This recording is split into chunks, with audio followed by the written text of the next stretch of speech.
The desperate attempt by Noelia's best friend to save her life at the last moment before dying by euthanasia. Several people tried to dissuade her, but without success. Noelia Castillo made a complicated, difficult, and firm decision, one that was deeply tied to how she had been living her life after she was gang raped and, as a consequence, attempted to take her own life by jumping from a building.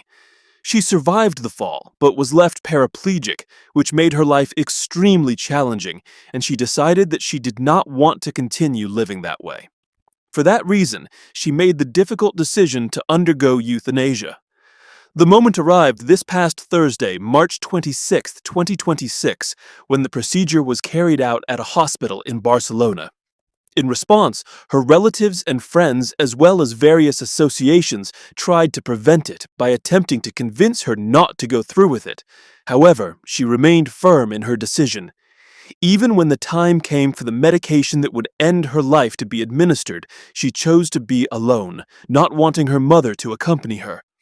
In an interview with a Spanish media outlet, she recalled how her mother had asked to be there when she closed her eyes, saying she had been present when she first opened them and wanted to be there when she closed them forever. Noelia stood her ground and did not want anyone to witness her departure. She also stated that she wanted to leave looking beautiful, wearing a dress and makeup so she would be remembered as she saw herself, beautiful.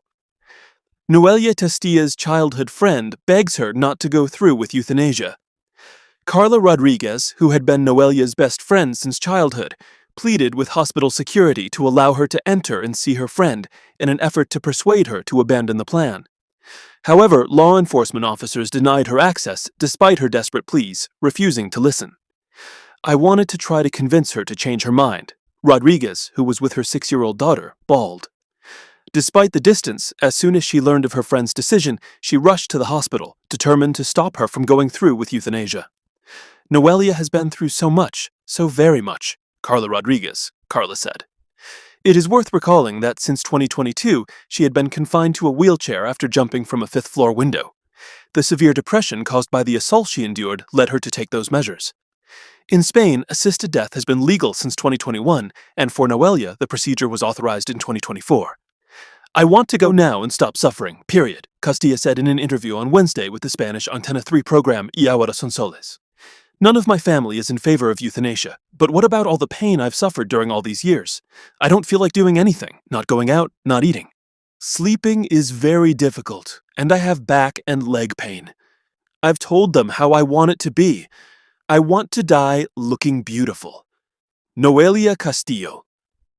"I've always thought I want to die looking good. I'll wear my prettiest dress and put on makeup. It will be something simple." Noelia Castillo. Today, her family mourns her loss, and although it is a difficult moment, they have accepted her decision.